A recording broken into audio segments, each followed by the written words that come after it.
when you say they're dimensionally layered on top of each other, like Mhm. what's in their space? Is it completely different? Well, what I like about here's one thing I do like about the movie industry.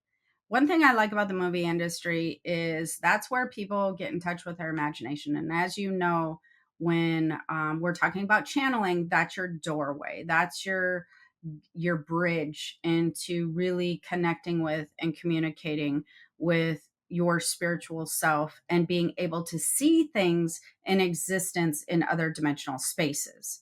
So, no, not everything looks the same in their dimensional space, even though that it is layered.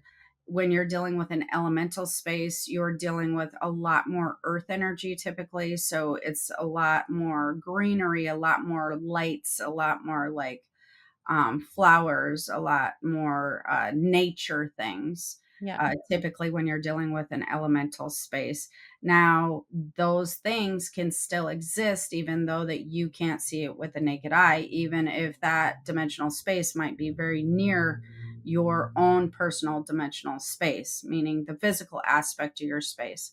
That is interesting because people, I feel like, think that heaven or the spirit realm is like way far in the sky, and it's not. It's really about 3 feet above the earth. It's like you're running into the spiritual realm all the time when you're up and walking and moving around. You are right in the spiritual realm space.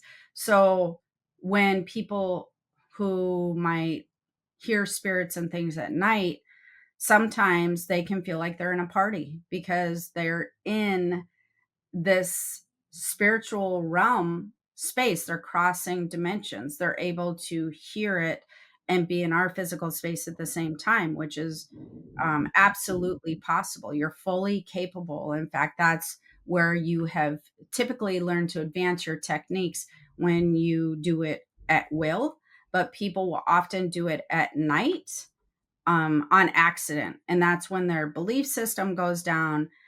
They're preparing to astral travel, they're preparing to tune in the spirit realm. And you kind of catch yourself semi conscious between uh, both dimensional spaces, having one foot in each dimensional space. So it's a lot closer to you physically than you would think it is. Yeah. Yeah. So, do you have any questions on that? I don't think so. I just think Yeah. it's fascinating, and always wanna learn more about wait, are unicorns considered elemental or no? Yes. They Yes. are? Mhm. Yeah. There you go. Yeah. Maybe your not your troll, what is it? Your I gnome. know. Maybe your gnome's hanging out with your unicorn somewhere. Hope so. Just as long as he's not, like, terrorizing my dog, that's Yeah, fine. there we go.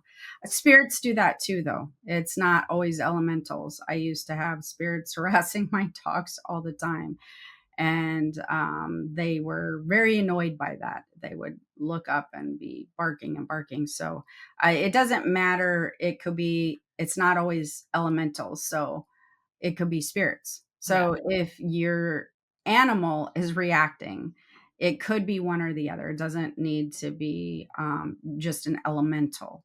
yeah, They don't like to see spirits in their space either. So they're very, what would I say, protective of their space. So if any other energetic being enters it, they don't like that.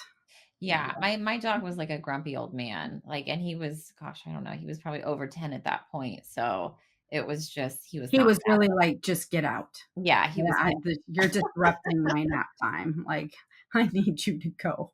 yeah. Yeah, all right. So, as always, if you have any comments or, questions about our episode, go ahead and comment below. And if you like today's video and topic, be sure to give the video a like and subscribe if you haven't already. All right. So, until next time, have the most amazing day. Aloha.